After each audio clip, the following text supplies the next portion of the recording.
سب سے پہلے اب اس پروفیسی کا جو موجودہ ہے کرنٹ سینیریو کے اندر یہ دنیا میں لڑائیاں کیوں ہو رہی ہیں، فساد کیوں ہیں، یہ دنیا میں کرسچن، یہودی، مسلمان ایک دوسرے کو ٹارگٹ کیوں کر رہے ہیں، کیوں انٹرفیت کی اس وقت ضرورت ہے، وہ سارے مسئلے اگر حل ہو سکتے ہیں تو مطلب ہوں گے جب آپ کو یہ معلوم ہوگا حضرت ابراہیم علیہ السلام سے نیچے کا معاملہ شروع ہوگا۔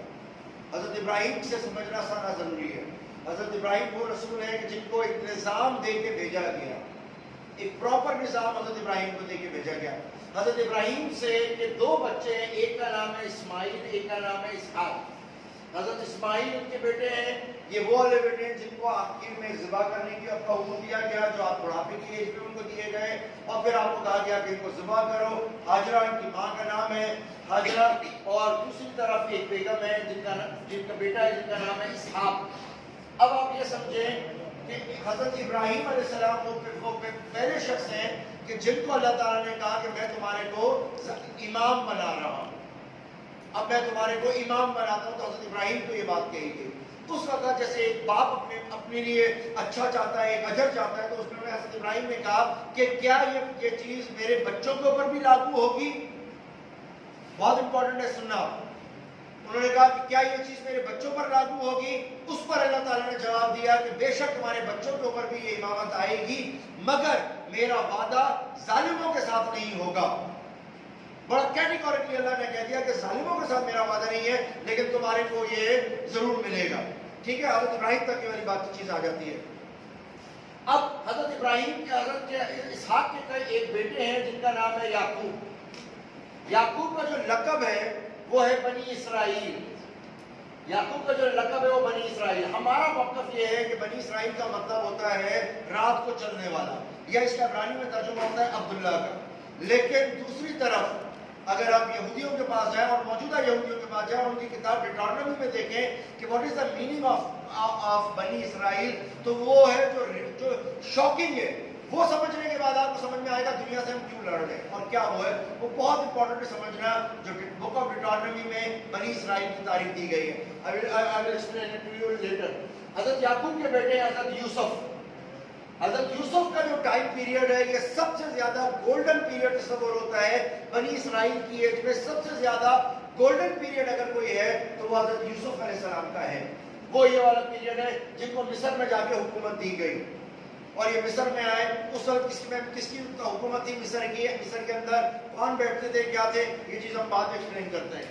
حضرت یوسف کے بعد ایک بہت بڑا گیپ آتا ہے، اور اس گیپ کے بعد حضرت یوسف کی جب حکومت ختم کر چکی ہوتی ہے، حضرت یوسف کے بعد جب ایک بہت بڑی موومنٹ سٹارٹ ہوتی ہے، اور جو سن آف سوائل تھے انہوں نے اپنے لوگوں کو یعنی کتبیوں کو انہوں نے حکومت دی۔ کتبیوں کا جو سب سے بڑا سردار تھا اس کو فرعون کہا جاتا تھا۔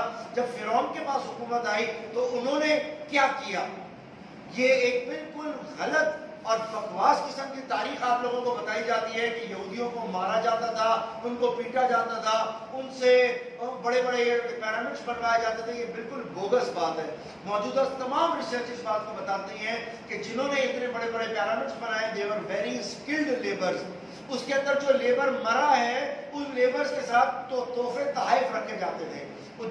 جو لیبر ہے ان کی چھٹیاں ہوتی تھی، یعنی عام لیبر کی بات کر رہا ہوں۔ تو یہ کہنا کہ بنی اسرائیلیوں کو انہوں نے مارا ہے یا پیٹا، یہ صرف ایک پروپیگنڈا ہے، ایسے ہی جیسے وہ والا پروپیگنڈا کیا جاتا ہے جرمنی میں کہ ہمارے کو ہولوکاسٹ کیا گیا ہے۔ نہ اس کی تحقیقات ہوتی ہے، نہ ہماری بینگ اے مسلم ہمارا ایک فرض ہے کہ ہم اس چیز کو آؤٹ کریں۔ ہاں، جس ظلم کا ذکر ہے کہ ان کے ساتھ ہوتا تھا وہ بہت بدترین ظلم ہے، اور وہ ظلم یہ تھا کہ ان کے بڑے بچے کو، ان کے بیٹوں کو قتل کر دیا جاتا تھا۔ یہ ایک ظلم ہے جو حضرت موسیٰ کے دور کے اندر آپ کو سمجھ میں آئے گا۔ بہرحال کتبی بن رہے تھے، بنی اسرائیلی حکومت میں نہیں تھے، حکومت کے اندر کتبی پاور تھے حضرت یوسف کے دور میں۔ حضرت یوسف کے بعد حضرت موسیٰ علیہ السلام آتے ہیں۔ حضرت موسیٰ کے دور کے اندر جو واقعات ہوتے ہیں ان واقعات کے بعد پھر آپ کو دوبارہ اقتدار لینے کے لیے مصر میں آپ نے جدوجہد نہیں کری۔ آپ اگر غور کریں گے تو حضرت موسیٰ کی جدوجہد اقتدار لینے کی نہیں تھی۔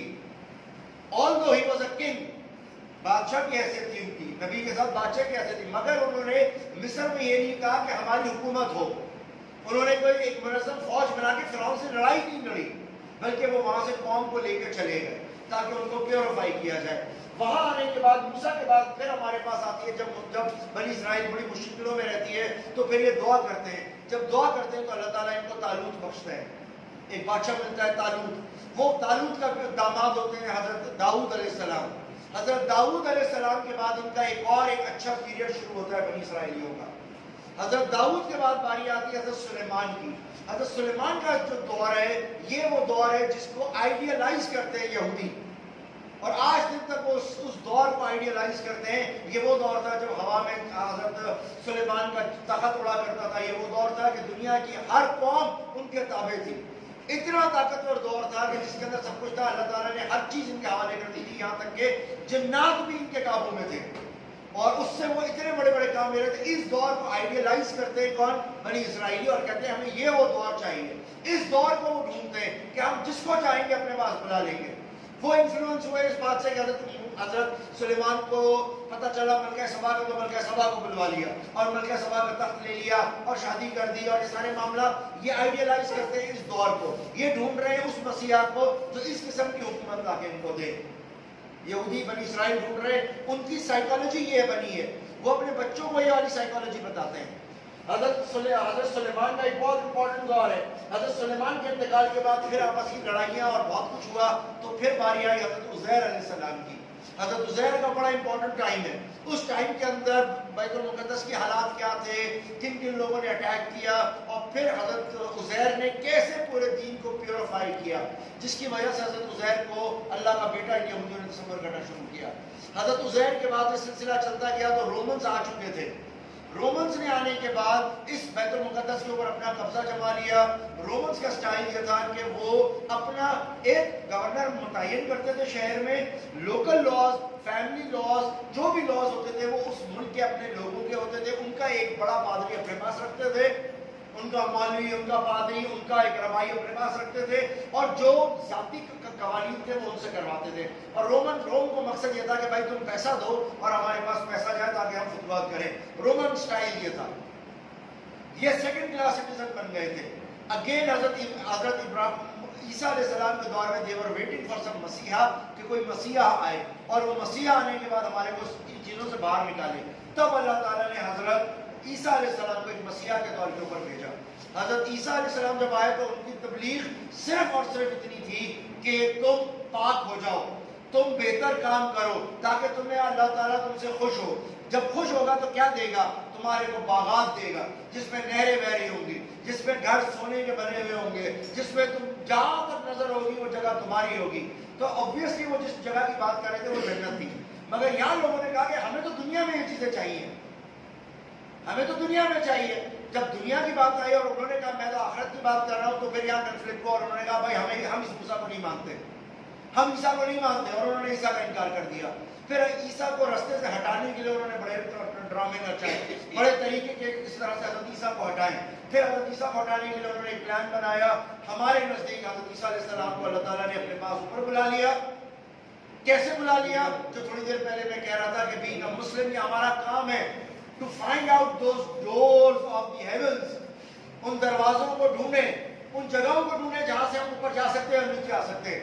بینگ اے مسلم ہمارا کام ہے. کس دروازے کے تحت حضرت عیسیٰ کو اپنے پاس اللہ تعالیٰ نے بلا لیا, اور ایک وقت مقررہ کے پاس وہ وہاں پر ہیں, اور تھوڑے دنوں کے بعد وہ واپس آئیں گے اس دنیا میں جب ان کی دوبارہ بڑی اہم ضرورت ہوگی. اور آج آپ دیکھیں تو 35% عیسائی دنیا ہے, 35% عیسائی دنیا ہے. اور جب یہ عیسائی دنیا اور دجالی مارکا ہوگا تو یہ ساری عیسائی دنیا حضرت عیسیٰ کی قیادت میں مسلمان ہو جائے گی. We are very close to Christian community, we are close to Christian community. ان کی تعریف ہے, سب کچھ ہے, لیکن ایشو صرف کیا ہے؟ وَلَضَّالِّينَ, صرف کنفیوزڈ لوگ ہیں. ان کی کنفیوژن ختم کر رہی ہے. اس لیے جو بھی اچھے لوگ ہیں جب ان کے سامنے کنفیوژن ختم کرنے کی بات کی جاتی ہے وہ کنورٹ ہو کے مسلمان ہو جاتے ہیں. آپ یہودی نہیں سنو گے مسلمان ہوا ہوا, ہندو نہیں سنو گے سوائے معاشرے کے مسلمان ہوئے ہوئے, مگر عیسائی کو سنو گے کہ ان کے اوپر سے جب پردہ اٹھتا ہے تو فوراً ایکسیپٹ کر لیتے ہیں اسلام کو, کیونکہ ان کو معلوم ہے کہ کلیئرٹی اسلام میں ہے. ان کو معلوم ہے جیسے معلوم تھا حبشہ والے نجاشی کو کہ کلیئرٹی کے اس کے اندر ہے, اسلام کے اندر ہے. تو بہت تیزی سے لوگ اس سے مسلمان ہونا شروع ہوئے. حضرت عیسیٰ علیہ السلام کے بعد 500 سال کا گیپ ہے, کوئی نبی نہیں ہے. اور اس دور کے اندر پھر فتنہ فساد عیسائیت اور پھر جو گمراہی کا ایک پیریڈ چلتا ہے وہ بہت امپورٹنٹ ہے انڈرسٹینڈ کرنا. وہاں سے چلتے چلتے پھر ہم دیکھتے ہیں کہ رسول اللہ صلی اللہ علیہ وسلم آتے ہیں اور جب رسول اللہ آتے ہیں تو پھر اس کے بعد کس طریقے سے اس معاملے کو اٹھاتے ہیں, وہ حکمت کون سی تھی, وہ کون سی جگہ تھی, کون سی باتیں انہوں نے لیڈ کیا, سب کچھ ہے. تب جا کے آپ رسالت کے صحیح معاملے کو اور موضوع کو سمجھ سکتے ہیں. ادروائز آپ ہمیشہ کنفیوز اور گھومتے پھرتے رہیں گے. یہ سب اس نظر سے اگر آپ ہسٹری کو پڑھیں گے تو آپ کو زیادہ اچھا سمجھ میں آئے.